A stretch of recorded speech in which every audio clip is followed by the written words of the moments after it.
சொல்றியா கேக்குறியா? நீங்க சொல்றீங்களா கேக்குறீங்களா? சரி நான் சொல்றேன். அப்ப நான் கேட்பேன். கேட்கக்கூடிய உறுப்பு என்ன? காது. பேசக்கூடியது வாய். பார்க்கக்கூடியது கண்கள். சுவாசிக்கக்கூடியது நாசி. சுவைக்கக்கூடியது நாக்கு. திரும்பவும் கேட்கிறேன்.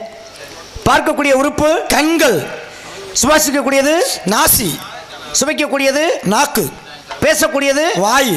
கேட்கக்கூடியது காது. காது கேட்கும்ல? கேட்கும். செவிட்டு காது இல்ல இல்ல? நல்லாவே கேட்கும். நல்லாவே கேட்கும்ல? நல்லா அருமையா கேட்கும். கேட்கக்கூடிய உறுப்பு காது தானே? காதுங்க. கானகத்தில் பாட்டு பாடும் சாமியார் அப்படின்னு எதால சொன்னீங்க? நான் வாயில தான் கேட்டேன். வாய் என்ன செய்யும்? பேசும். கேட்காது இல்ல? கேட்காது. கேட்காது. காது தானே கேட்கும். ஆமா. கேளு. வாங்க. வாங்கன்னு எதால சொன்னீங்க? வாயில சொல்லுவாங்க. வாய் என்ன செய்யும்? பேசும். கேட்கக்கூடியது என்ன? காது. கேளு. அதே யார் நீங்க? கேட்கக்கூடியது காது தானையா? ஆமா. உனக்கு காது கேட்குமா கேட்காதா? காது நல்லா கேட்கறனால உங்களுக்கு திருப்பி பதில் பேசிக்கிறீங்க. செவிட்டு காது இல்ல? நல்ல காது. காது கேட்கும் சொன்னீங்க. கேட்கும். கேளு. அதே யார் நீங்க? யார் நீங்கன்னு எதாலயா சொல்ற? வாயில பேச முடியும். என்ன செய்யும்? பேசு. பேசுறதானே வாய். ஆமா. கேட்கறது காது தானே? ஆமா. யார் நீங்க? அப்படி காதால கேளு. காது எப்படி கேட்கும்? அப்ப காது கேட்காதா? நான் செவிட்டு பேலா. காது கேட்காது. நீ தானே சொன்ன காது கேட்கும்னு. ஏன் கேட்காது? கேட்கும்ல? இது ஏக்காது, அது ஓக்காது. டேய், ஏன் காது? காது கேட்கும்ல? கேளு. யார் நீங்க? இது எதால சொன்ன? ஏங்க வாயில கேட்க முடியும். கேளுடா. நீ தானே சொன்ன காது கேட்கும்னு. ஐயா, நான் சொன்னனா? அந்த கேக்குறது வேற, இந்த கேக்குறது வேற. எந்த கேக்கு? இது முட்டை கேக்கு. முட்டை கேக்கு கேக்குறதுன்னு கேக்குறீங்க. சரி, இந்த பிரச்சனை விட்டுறியா? என்ன யாருன்னு கேட்டீல? ஆமா. நீ யாரு? இடத்துல ஒரு பொறுப்பான காவலாளி. நீ காவலாளியா, ஏவலாளியா, கோமாளியா, இல்ல பேமாளியா? அதை பத்தி நான் கேட்கல. சரி, நீ யாரு? தங்கராசு. போதுமா? தங்கராஜா, முத்துராஜா, சின்னராஜா, சமூகராஜா, அதை நான் கேட்கல. நீ யாரு? மனுஷன். நீ மனுஷனா, மிருகமா, பறவையா, ஊர்வனவா, தாவரமா? அதை பத்தி நான் கேட்கல. நீ யாரா? எங்க ஆத்தா புருஷன் மயா. உங்க ஆத்தா புருஷன் வேணா, உங்க சின்னத்தா புருஷன் வேணா, உங்க பெரியத்தா புருஷன் வேணா? அதை பத்தி நான் கேட்கல. நான் யாரு எனக்கு எது தெரியலையே. தெரியலையா? தெரியுமா? அதை பத்தி நான் கேட்கல. நீ யாரு? சரி, இப்ப வெட்டியா ஒருத்தர் பப்புனுக்காரனை கொண்ட கேஸ், கொலை கேஸ்ல உள்ள போறாப்புல. கொலை கேஸா? கொலை இல்லாத பேசிக்கிட்டே பேசிக்கிட்டே பெற்றிருப்பாங்க போல. சரி, அந்த பிரச்சனையை விட்டுறியா? சரி, வேண்டாமியா. நீ யாருக்கு பிறந்த? எங்க அப்பனுக்கு. அப்ப கோத்தா பெக்கல. ஆமா, ஆத்தா மயிலுடுங்க போயிருச்சு. அப்பனு ஆத்தா சேதங்க பிள்ளை வர. ஏய், உன்னை பெத்தது யாரியா? பெத்தது எங்க அம்மா தான். அப்படி உங்க அப்பனுக்கு பிறக்கல. எங்க ஆம்பளை பொம்பளை சேர்ந்ததாங்க பிள்ளை வர. ஆம்பளை பொம்பளை பாதி பாதியா பெத்தாங்க. சராசந்தன பெத்தாங்க இல்ல பாதி பாதி அது மாதிரி பெத்தாங்களா? இல்ல இல்ல இல்ல, பெத்தது எங்க அம்மா தான். ஆம்பளை பொம்பளை சேர்ந்து பெத்தாங்கன்ற. பேசு, பெத்தது எங்க அம்மா தான். அப்படி உங்க அப்பனுக்கு பிறக்கல. ஆமா, அப்ப விளக்கமாக்குற பின்ன போயிருக்காரு. ஐயோ, ஒரு ஆம்பளை ஐயோ அவளை கூப்பிடாத எமதர்ம பொண்டாட்டி. ஆம்பளை பொம்பளை சேர்ந்ததாக பிள்ளை வர. ஆம்பளை பொம்பளை சேர்ந்தா அப்படியே பிள்ளை வர. அப்புறம் ஆம்பளை ஆம்பளை எதா பிள்ளை வர? வந்திருக்கல ஒரு காலத்துல. எங்க வந்துச்சு? அது வந்துச்சா? ஆமா, வந்துச்சுல. அப்ப பொம்பளை பொம்பளை எதா பிள்ளை வருமா? அது வராது. அப்புறம் பேசுறியா? ஏதோ ஏதோ செஞ்சாங்க, பிள்ளை வந்துருச்சு. என்னையா செஞ்சாங்க? செய்முறை செஞ்சாங்க, மாத்தி மாத்தி செய்முறை செஞ்சாங்கன்னா நிறைய வருமானம் வந்திருக்கும்ல. அப்புறம் என்ன? அது வந்தனால தான் பிள்ளை பெத்தாங்க. யார் யா பிள்ளை பெத்தது? ஐயோ, இப்படி பண்றாரு. உனக்கு தெரியுது, அவருக்கு தெரியல. அப்பா செஞ்சாருன்னா அப்பான்னு எப்படி அந்தஸ்து எப்படி வந்துச்சு? அப்பா என்ன செஞ்சாரு? எங்க அம்மாவை கல்யாணம் செஞ்சாரு. ஓஹோ, கல்யாணம். கல்யாணம் செஞ்சா தான் பிள்ளை முதல்ல உற்பத்தி ஆக முடியும். ஏன் நல்ல கதையா இருக்கியா? சொல்லியா? நல்ல கதையா இருக்கா? நான் என்ன குடும்ப கதையா சொல்றேன், இல்ல குடும்ப கட்டுப்பாடு கதையா சொல்றேன்னா? இல்லையா, நான் மேலோகத்திலிருந்து வந்திருக்கேன். இங்க பாருங்களேன், பூலோகத்துல என்ன நடக்குதுன்றது தெரியாது. ஒரு குழந்தை வயித்துல உருவாகிறது லேசு போட்ட காரியம் கிடையாது. ஆதி முதல் அந்த மரம் அதுக்கு நிறைய ப்ராசஸ் இருக்கு. ஓஹோ, அது என்னது? அதாவது சில விதிமுறைகள் இருக்குங்க. முதல்ல ஒரு ஆணுக்கு பெண்ணுக்கு 2 மனமும் சேரணும், 2 மனமும் ஒத்து போகணும். ஊரை கூடி பொண்ணு பார்த்து பரிசம் போட்டு வீடு பார்த்து பாக்கு வச்சு பந்தக்கால் நட்டு இதுக்கு சாதகம்னு ஒன்று பார்ப்பாங்க. இந்த சாதகத்துல மொத்தம் 10 பொருத்தம் இருக்கணும் பாங்க. 10 பொருத்தம் 10 பொருத்தம் பார்த்து 9 கிரகங்கள் சாட்சியா வச்சு 8 திக்கிலும் ஊர் சொந்தக்காரங்களை அழைச்சு 7 சுரங்களும் முழங்க அறுசுவை உணவோடு 50 சாட்சியா 4 பேர் தலைமையில 3 முடிச்சு போட்டு இருமணமும் ஒரு மணமும் ஆவதுதான் திருமணம். இப்பேற்பட்ட திருமணம் நல்ல முறையில் நடக்கணும்னா முதல் சொந்தக்காரங்களை கூப்பிடணும், பார்க்க வைக்கணும், நாகரில் போய் நாத்தனா முறை போய் தாலி எடுத்துட்டு வரணும். இதெல்லாம் பரிசம் போட்டு ஐயரை கூப்பிட்டு ஐயர் வந்து தாலி எடுத்து கொடுக்க மாப்பிள்ளை போய் பொண்ணு. இப்போ பொது எங்கள் அப்பா வச்சுக்கோங்க, எங்கள் அப்பா போய் எங்கள் அம்மா காலத்தில் 3 முடிச்சு போட்ட பின்னாடி அவங்க 2 பேர்த்து ஒரு ரூமுக்குள்ள தள்ளிடுவாங்க. அது பேர் தான் சாந்தி முகூர்த்தம். அன்னைக்கு அவர் ஆம்பளையும் பொம்பளையும் சேர்ந்தாங்களானால் 10 மாசம் கழிச்சு பிள்ளை வந்துடும். கல்யாணம் தான் சொர்க்கத்தில நிச்சயிக்கப்படுதான். ஆமா, பத்திரிக்கை மட்டும் இங்கே அச்சடிக்கப்படுதான். சம்மதம் கேட்காமலே பல சம்பந்தம் பண்ணுறாங்க, மனங்களை பார்க்காமலே திருமணங்களை செய்யறாங்க. அங்கதான் நிச்சயிக்கப்படுது. இப்படித்தான் ஒரு குழந்தை பிறப்பதற்கு காரணம் அங்க இருந்து வரணும், ஜாதகத்துல இருந்து. இப்ப கல்யாணம் பண்றாங்கன்னு சொன்னீங்க. ஆமா, யார் கல்யாணம் பண்ணா? எங்க அப்பா எங்க அம்மால கல்யாணம் பண்ணனால நான் பிள்ளையா பிறந்திருக்கேன். உனக்கு பத்திரிக்கை கொடுத்தாங்களா? என்னது? இங்க திரும்புங்க சாமி. எங்க ஆத்தா போய் கல்யாணம் பண்றதுக்கு எனக்கு எப்படி பத்திரிக்கை கொடுப்பாங்க? நீ தானே சொன்ன கல்யாணம் பண்ணாங்க. அன்னைக்கு நான் வெளியூர் போயிட்டேன். நான் கேக்குறது என்ன தெரியுமா? என்னங்க 60ஆம் கல்யாணம் நடக்கும்ல? ஆமாங்க. அதுக்கு பத்திரிக்கை உனக்கு கொடுத்தாங்களான்னு கேட்டேன். என்ன நடக்கல? நீ நடத்தி வைக்கணும். ஆமா, நான் அதை நடத்தி வைக்கிறேன். நல்ல காரியமா இப்படிதாங்க குழந்தை பிறக்குது. எங்க அப்பா அப்பா எங்க அம்மா 3 முடிச்சு போட்டனாலதான் நல்லா வேலையும் நடக்கும். கல்யாணம் தான் பண்ணணும். எனக்கு ஒரு சந்தேகம். கேளுங்க. தாலி யார் கட்டினா? எங்க அப்பா. எங்க கட்டினாரு? எங்க அம்மா கழுத்துல. நீ எங்க பிறந்தீங்க? வயிற்றுல இருந்து. கழுத்துல தானே தாலி கட்டினாங்க. ஆமா. நீ வயிற்றுல எப்படி பிறந்தீங்க? இல்ல, இந்த ஆளு ஒரு திட்டத்துல வந்திருக்காப்புல, எனக்கு தெரியுது. இதெல்லாம் ஒரு என்னங்க ஏதாவது விவரமா பேசுறீங்களா? கழுத்துல தாலி கட்ட நல்லா கேட்டுக்கு புரிவேன். இங்க வந்து நான் வாங்கிட்டாரு பாய்யா பிள்ளைய. நீ தானே சொன்ன, நானா சொல்றேன்? ஐயோ, கருப்ப பை இங்க தாங்க இருக்கு, அடி வயத்துல. இங்க இருந்தாங்க கரு உருவாகணும். அப்படிதான் பிள்ளை வரும். அப்படியா? சரி, அந்த பிரச்சனை விட்டுறேன். இப்ப தாலி கட்டினாங்கன்னு சொன்னேன் இல்லையா? என்ன இந்த கதையை மாறலையா? தாலி கட்டும்போது எத்தனை முடிச்சு போட்டாங்க? எங்க குழந்தை கூட தெரியும், 3 முடிச்சுங்க. 3 முடிச்சு? ஆமாங்க. முடிச்சு யாரு போட்டா? முடிச்சு எங்க அப்பா தான் போடுவாப்புல. 2வது முடிச்சு அது வந்து எங்க பெரியத்தை. 3வது முடிச்சு சின்னத்தை. நாத்தனா முறைக்கு போட்டதான் உறவு பலப்படுமா. சரி, முடிச்சு போட்டவங்க அப்பா அம்மா எங்க போனாங்க? ராத்திரி ரூமுக்குள்ள. ராத்திரி ரூமுக்குள்ள. அதுக்கப்புறம் நான் பிறந்தேன். 2வது முடிச்சு போட்டவங்க அத்தை அங்க போல. அத்தைக்கு அவ புருஷன் கூட்டி போக மாட்டானா? என்ன முடிச்சு போட்டவங்க அப்பா அம்மா மட்டும் போகும்போது நீ பிறந்த. 2வது முடிச்சு போங்க அத்தை போயிருந்தா நீ அத்தைக்கு பிறந்திருப்பேல. அத்தைங்கிற நக்கிறதுக்கா வருது அத்தை? அத்தைக்கு புருஷன் இல்லாம கூட்டி போக மாட்டானா? அப்ப அது முடிச்சு போடுச்சுல. முடிச்சு போட்டு அங்க பண்ண முடியாதுங்க. சரி, அந்த அத்தை தான் போகல. 3வது முடிச்சு போட்டது யாரு? சின்னத்தை. அந்த சின்னத்தையாவது போயிருந்தா நீ அதுக்கு புருஷன் இருக்கல. எது சொன்னாலும் சொல்லிட்டு அவன் புரிஞ்சு இங்க விட்டா அண்ணன் தம்பி இல்ல மரம் மரம். நீ தானே சொன்ன முடிச்சு போட்டாங்கன்னு. முடிச்சு போட்டு எல்லா பேரும் இதுல முடியுமா? உங்க அப்பா மட்டும் முடிச்சு போட்டு போலாமா? நோய் நோய் பேசிக்கிட்டே நீ தூங்கி நக்கிற பேச முடிக்கணுமா? இந்த வேலையும் பாக்குதா? சும்மா என்ன வச்சுக்கிட்டு விட்டதோட சரித்தேன். சரி, அந்த பிரச்சனை விட்டுறே அப்படியா? சரி, பாக்க நல்லா வரங்க பார்த்தா நொஜி நோய் பேசிக்கிட்டு. இந்த இடத்துக்கு பேர் என்ன? வேலை மேல சாரலுங்க. யாருக்கு சொந்தமானது? எங்க சொந்தமானது? அத்தாச்சி இருக்கா? அத்தாச்சி இருக்கு. அத்தாச்சி யாரு வச்சிருக்கா? புரிஞ்சுதான் வச்சிருப்பியா? நாராயணா. நாராயணன் வச்சிருக்கல, முனியாண்டி. அது யாரு? முனியாண்டி அத்தாச்சியோட புருஷன். நான் என்ன கேட்கிறேன், நீ என்ன சொல்ற? நீங்க நாராயணனுங்க, அதே முனியாண்டின்னு. இல்ல, அத்தாச்சி யாரு வச்சிருக்கான்னு புருஷன். ஏய், நான் கேட்கறது உனக்கு புரியுதா புரியலையா? நல்லா புரியுது. நான் கேட்கற இடத்துக்கான ஆதாரம் நீ புருஷங்கிற.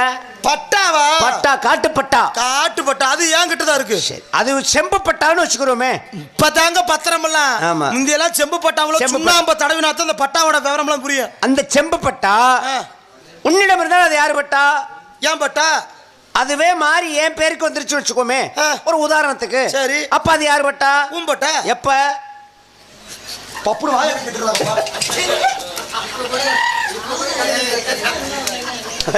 என்னங்க சிரிப்பா சிரிக்கிற? என்ன திட்டத்துல வந்திருக்கீங்களா நீங்க? இல்லையா? ஏன் பட்டா உங்க பட்டாங்க? அப்படி சொல்லியா? கிராமத்துல நடைமுறை பேச்சு. ஓஹோ. அம்மா அம்மாண்டே பொருள். அம்மா அப்பா. ஆனா அப்பா எப்படி கேட்பாரு? எங்கடா அம்மா கேட்பாரு, எங்கடா மாத்தா அப்படி கேட்கறாங்க. அது மாதிரி நடைமுறை பேச்சு இதெல்லாம். ஏன் பட்டா ஊம் பட்டான்றதெல்லாம் டக்குனு தூக்கிட்டு வந்துருவீங்க பெரிய. திரும்பவும் அப்படித்தானே சொல்றேன். ஏன் பட்டா ஊம் பட்டாங்க. என் பட்டா அந்த சொல்றாரு. உங்க பட்டா அப்படி சொல்லு.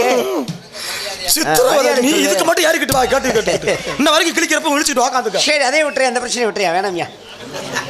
என்ன விதைச்சிருக்கீங்க? தென விதைச்சிருக்கமுங்க. கம்பு விட்டுருக்கீங்களா? இந்த கம்பு ஓட்டிருக்கல. இது என்ன எப்படி இருக்கு? அந்த சொல்லிட்டார் போச்சு.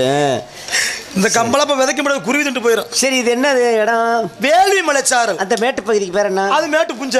இது இது நஞ்சக்காடு. எனக்கு ஒரு சந்தேகம். ஏமே இந்த புஞ்சைனா என்ன, நஞ்சைனா என்ன? இது ஒரு விஷயமா? புஞ்சைனா என்ன, நஞ்சைனா என்ன? இது தெரியாம ஒரு விவசாயி இருப்பானா? புஞ்சையாகப்பட்டது மொத்தம் வயக்காட்டுல 2 வயக்காடு இருக்கு. சரி. புஞ்சக்காடு நஞ்சக்காடு. சரி சரி. இதுல எதை புஞ்சண்டுவாங்க எதை நஞ்சண்டுவாங்கன்னு சில கணக்கு வழக்கெல்லாமே இருக்கு. கணக்கு வழக்கு. அதாவது பாத்தீங்கன்னா புஞ்சையா இருக்கிறத புஞ்சண்டுவாங்க, நஞ்சையா இருக்கிறது நஞ்சம்பாங்க. அப்படி நீ உனக்கு தலைக்கு 10 ரூபா நான் விட தந்துட்டே இருக்கேன், பேசாம 4 நாளைக்கு சின்ன கிணறு வந்துரு, அங்கேயும் உனக்கு தர்றேன். புஞ்சை என்றால் என்ன, நஞ்சை என்றால் என்ன? பூ இஞ்சை புஞ்சை, நான் இஞ்சை நஞ்சை. அட நாராயணா நாராயணா. ஐயோ. புஞ்சையுண்டு நஞ்சையுண்டு பொங்கி வரும் கங்கையுண்டு, பஞ்சம் மட்டும் இன்னும் இங்கு மாறவில்லை. இங்கு பாரதத்தின் சோத்து சண்டை தீரவில்லை. இது நாடா இல்ல வெறும் காடா? இதை கேட்க யாரும் இல்லை தோழா. வீதிக்கொரு கட்சியுண்டு, சாதிக்கொரு சங்கம் உண்டு, நீதி சொல்ல மட்டும் இங்கு யாரும் இல்லை. சன நிம்மதிய வாழ ஒரு நாளும் இல்லை. இது நாடா இல்லை வெறும் காடா? இதை கேட்க யாரும் இல்லை தோழா. புஞ்சை என்றால் என்ன, நஞ்சை என்றால் என்ன? என்னண்ணே ஓயாமையானே இந்த புஞ்சானே தேவை புஞ்சானே? ஏன்னா இது ஒரு கேள்வி புஞ்சன்னு கேட்டால் எனக்கு ஒரு அலுவல் புஞ்சம் இல்லையா? என்னை பார்த்தா லூசு புஞ்ச மாணிக்க இருக்கா? நான் கேட்குறேன் இப்படியே போயிடுவேன், மெண்டல் புஞ்சா போயிடுவேன். என்ன சும்மா என்ன இந்த புஞ்சவே கேட்டுக்கிறேன். அந்த புஞ்சனா புஞ்சா வேற கேள்வி புஞ்சா தெரியாதா? இந்த புஞ்சா பத்தி பேசாதீங்க. கடு புஞ்சா போறேன். டென்ஷன் புஞ்சல மெண்டல் புஞ்சா ஆக்கிருக்க. வேற புஞ்சா இருந்தா பேசுங்க. எந்த புஞ்சா அப்படி நம்ம கேட்டாங்க? இது ஒரு புஞ்சா விட்டு காடு எரிச்ச புஞ்சா கிளப்பிக்கிட்டு அப்படி புஞ்சா நினைச்சீங்களா? நாராயணா புஞ்ச புஞ்சாண்டு என்ன ஒரு அளவு இல்லையாங்க? என்ன இந்த புஞ்சா தானா? இப்ப ஏன் அவனுக்கு சும்மா பேச்சு புஞ்சை நிப்பாட்டுங்க. பொம்பளை பிள்ளை மாதிரி கோவம் வருது ஏன் அவனுக்கு? இது தெரிச்சு போயிடும். பொம்பளை பிள்ளை மாதிரி கோவப்படுறிய அப்படி? ஏங்க நான் ஆம்பளை பிள்ளைங்க. யார் சொன்னா? நான் தான் சொல்றேன். நீ பொம்பளை பிள்ளையா? நான் ஆம்பளை பிள்ளைங்க கிடையாது. நீ பொம்பளை பிள்ளை. ஐயா பெரிய ரோதனை இருக்கு. நான் ஒத்துக்கிற முடியாதியா? நீ அப்படியே துணிவினை காட்டு காட்டு. நீ பொம்பளை பிள்ளைதாயா? நீ பொம்பளை பிள்ளைதான். ஆம்பளை பிள்ளைங்க. உங்க அம்மா ஆம்பளையா பொம்பளையா? என்னது? அம்மானாலே பொம்பளை தாங்க. பொம்பளை தானே? ஆமா. அந்த பொம்பளை பெத்த பிள்ளை யாரு? நான். நீ தானே? அப்ப பொம்பளை பெத்த பிள்ளை பொம்பளை பிள்ளை தானே? ஒன்னே நாலு அப்பா அப்படின்னா சரியா வருங்களா? எப்படிலாம் கோரியா கொண்டு போறீங்க? அப்ப நான் பொம்பளை பிள்ளை. ஆமா ஆமா சரி இருக்கட்டும். இவ்வளவு விஷயம் என்ன கேள்வி கேட்டீங்கல்ல? ஆமா. அப்ப நான் உங்களை கேட்கிறேன். என்ன கேட்க போறியா? நீங்க இங்க வந்திருக்கீங்க. ஆமா. நல்லா பேசுறீங்க, அழகா பாடுறீங்க. சரி. உங்க பெயர் என்ன? நாரத மகாமுனிவன். உங்க தந்தையாரின் பெயர்? பிரம்மா. என்ன வேலை பார்க்கிறார்? படைக்கிறார். என்ன வைக்கப்படப்பா? அதை வச்சு உன்னை அமுக்குறதா? படைப்பு. படைப்பு. ஓ தை போடணும். தை போடணும். இந்த உலகத்துல உள்ள ஜீவராசி போல படைக்கிறது யாரு? அப்பா தான். உங்க அப்பா தான். ஆமா. 4 வகை யோனி 7 வகை தோற்றம் 84 லட்சம் சீவராசிகளையும் படைப்பது என்னுடைய தந்தை பிரம்மா. ஒரு ஆணுக்கு பெண்ணுக்கும் குழந்தை பிறக்குது. அந்த குழந்தை பிறந்தத உங்க அப்பா என்ன கணக்குல போய் எழுதுவாப்புல? பிள்ளை கணக்கு. அப்ப போடுறது குட்டி கணக்கு. பொரிப்பது குஞ்சு கணக்கு. முட்டை பொரிஞ்சா குஞ்சு வரும். சிப்ப திறந்தா உனக்கு நீ மரியாதைடா. அப்ப நான் கேட்ட பட்டுக்குச்சா? முட்டை பொரிஞ்சா குஞ்சு வரும். சரி காட்டுக்குள்ள வந்திருக்கீங்கல்ல, ஆமா. உங்களை பொண்டாட்டி பிள்ளைய தேட மாட்டாங்களா? என்னைய தேட மாட்டாங்க. ஏன்? ஏன்னா நான் ஒரு பிரம்மச்சாரி. பிரம்மச்சாரினா மண்ணாசை, பொன்னாசை, பெண்ணாசை. மண்ணாசை, பெண்ணாசை, பொருளாசை. அப்போ உங்களுக்கு மண்ணாசை கிடையாது, வேண்டான்னு வந்துட்டேன். பெண்ணாசை கிடையாது, பொருளாசை கிடையாது, வேண்டாம். 3 ஆசை இல்ல. இம்சை. அப்பனா உங்களுக்கு எந்திரிக்காது. ஆர்வம் வாய் வச்சு பாக்குறியா? இல்ல, உடம்புக்கு முடியல. ஆர்வம் எந்திரிக்காது. ஆர்வம் இல்ல, விட எல்லாத்தையும் தானமா கொடுத்துட்டு வந்தேன். தானமா, தனக்கு மிச்சிதான் தானம். தர்மம். மண்ணை உழுது விவசாயம் செய்து அதில் வரக்கூடிய மகசூலை பெற்றெடுத்து இந்த நாட்டை சீரோடும் சிறப்போடும் வைத்திருக்க வேண்டும் அப்படிங்கிற காரணத்திற்காக மண்ணை தானமா கொடுத்தேன். இன்னைக்கு நிலைமை என்ன ஆயிப்போச்சு தெரியுமா? என்னாச்சு? விளைநிலம் எல்லாம் விளைநிலமா போய்கிட்டு இருக்கு. ஆமா. அன்னைக்கு வயக்காட்டுல எங்க பார்த்தாலும் நெல்லு விளைஞ்சிச்சு. இன்னைக்கு இப்ப போய் பார்த்தா எங்க பார்த்தாலும் குத்து கல்லுதான் விளைஞ்சிருக்கு. ஆமா. இனிமே போகக்கூடிய காலத்துல சுடுகாட்டுலயும் புதைக்கிறதுக்கும் இடம் இருக்காது. அதான் நடமாடும் சுடுகாடு வந்துருச்சுல்ல. அப்புறம் அதையே சுடுகாடு நடமாடும் சுடுகாடு வந்துருச்சு. எரிக்கிறதுக்கு தானே வந்திருக்கு. புதைக்கிறதுக்கு எங்க சுத்தி அங்க தானே புதைக்கணும். புதைக்க மண்ணு கட்டு போயிருந்து எரிக்க ஆரம்பிச்சிட்டாங்க. ஆமா. அதனால அதையும் பிளாட் போட்டு விற்க ஆரம்பிச்சிட்டாங்க. இப்படி மண்ணை கொடுத்த காரணத்துல இப்படி பிரச்சனை ஆகி போச்சு. பொண்ணை கொடுத்தேன், பெண்களுக்கு அணிகலனாக இருக்க வேண்டும் அப்படிங்கிற காரணம். நகை நட்டு இன்னைக்கு நகை விலை ஏர்மமா 1 லட்சம் தொட்டுட்டாங்க. செய்கூலிங்கிறான், சேதாரங்கிறான். ஆமா. அதுக்கு ஒரு ஆதாரம் எவனோ செய்யறதுக்கு நம்ம காசு கொடுக்கணும். ஆமா. அதே மாதிரி பொண்ணை தானமா கொடுத்தேன். எதற்காக? எதுக்கு? இல்லற இன்பத்தில் ஈடுபட்டு ஒரு குழந்தை செல்வத்தை பெற்றெடுக்க வேண்டும் அப்படிங்கிற காரணத்திற்காக. ஒரு கணவனுக்கு மனைவிக்கும் குழந்தை இல்லை அப்படின்னாலே அவர்களுக்கு சொர்க்கத்தில் இடம் கிடையாது அப்படிங்கிற ஒரு ஐதீகம் உண்டு. ஓஹோ. பிள்ளைகள் இல்லா வீடு பேய்கள் வாழும் சுடுகாடு அப்படின்னு சுடுகாடு. அப்போ ஒரு கணவனுக்கு மனைவிக்கு ஒரு குழந்தை பிறந்துருச்சு அப்படின்னா அப்படித்தான் இருக்கு. என்ன பண்றது? காலத்தின் கட்டாயமா. அப்ப ஒரு தாயாகப்பட்ட ஒரு குழந்தை பிறந்துச்சு, குழல் இனிது யாழ் இனிது என்பர் தம்மக்கள் மல்லை சொல் கேளாத வாழ்க்கை. இப்ப புல்லாங்குடைய இசையாகப்பட்டது மிகவும் சிறப்புக்குரியது. ஆமா. அது கேட்பதற்கு காதுக்கு இனிமையா இருக்கு புல்லாங்குழல் இசை. ஆமா. அதே மாதிரி அதை காட்டு சிறப்புக்குரியது யாழினுடைய இசை. யாழ். இந்த யாழினுடைய இசை காட்டிலும் மிகவும் சிறப்புக்குரியது என்ன அப்படின்னா, என்னது? ஒரு குழந்தையாகப்பட்டது பேசுகின்றது மழலை பேச்சு. ஓஹோ. அதை விட இனிமையானது. ஆமா. அது தாயை பார்த்து வாடின்னு, ஆமா, அப்பா பார்த்து போடான்னு, அது சரியா பேசினாலும் சரி தவறா பேசினாலும் சரி அந்த தாய்க்கும் தந்தைக்கும் அப்பேற்பட்ட ஒரு சந்தோஷம். என் பிள்ளை எப்படி பேசுது, என் பிள்ளை எப்படி அதை நடந்து தவழ்ந்து போக கீழே விழுங்க எந்திரிக்க அப்படிலாம் பார்த்தோன்னே எப்படி விழுந்து எந்திரிக்குது பாருங்க பிள்ளை அப்படி சொல்லி அந்த தாயும் தந்தையும் அப்படி ஒரு பூரிப்படைவார்களாம். ஓஹோ. அப்பேற்பட்ட குழந்தை செல்வத்தை பெற்றெடுத்து அவர்கள் சந்தோஷப்பட வேண்டும் அப்படிங்கிற காரணத்துக்காகத்தான் பெண்களை தானமா கொடுத்துட்டேன். ஓ, இத்தனையும் தானமா கொடுத்துட்டு நீங்க சும்மா தெரியுங்க. சும்மா தெரியும் நான் சொன்னேன் தனக்கு மிஞ்சிதான். ஓ, உங்களுக்கு அப்ப எல்லாத்தையும் அனுபவிச்சு மனம் வாக்கு காயம் சுத்தமான வெள்ளை உள்ளம் இருக்கின்றது. அப்படிங்களா? ஆமா. இப்பேற்பட்டவருக்கு எனக்கு ஒரு வரம் கொடுக்கணும். என்ன வர வேண்டும்? நான் ஒரு புள்ளைய 5 வருஷமா காதலிக்கிறேன். சபாஸ். கல்யாணத்துக்கு பேசிலாம் முடிச்சிட்டோம். அவங்க அம்மா ஒத்துக்கிருச்சு, அவங்க அப்பா ஒத்துக்கிட்டாரு, அண்ணன் தம்பி சித்தப்ப மக்க பெரியப்ப மக்க எல்லா பேரும் ஒத்துக்கிட்டாங்க. ஒரு ஆளு மட்டும் என் கல்யாணத்துக்கு முட்டுக்கட்டியாவே இருக்கான். அவன் யாரா கேட்டா அவ புருஷன்கிறியான். நீ போய் கேட்க வேண்டிய புருஷன்கிட்ட அடிக்க வர்றேன். டேய், நான் யார சொல்ல, நீ யார சொல்ற? வேற யார சொல்ற? புருஷன் அப்படின்னா இந்த பூமியில பிறந்திருக்க ஆண்கள் அனைவருமே புருஷர்கள். அனைவரும் புருஷன் தான். நீ அவங்க அப்பாட்ட போய் கேளு. எப்படி? அந்த புருஷன்கிட்ட. எந்த புருஷன்? உன் மகளை கட்டிக்கணும்னு. இல்ல அண்ணன் ஒரு புருஷன் இருப்பாரு. ஆமா. அந்த புருஷன்கிட்ட போய் கேளு. சரி. உன் தங்கச்சியை கட்டிக்கிறேன், கட்டி கொடு. கட்டிக்கிறேன் அப்படி கேளு. நீங்க கிராமங்களை சொல்லுவாங்க இல்லையா? எப்படி? வயிற்று புருஷன், கழுத்து புருஷன், வயிற்று புருஷன்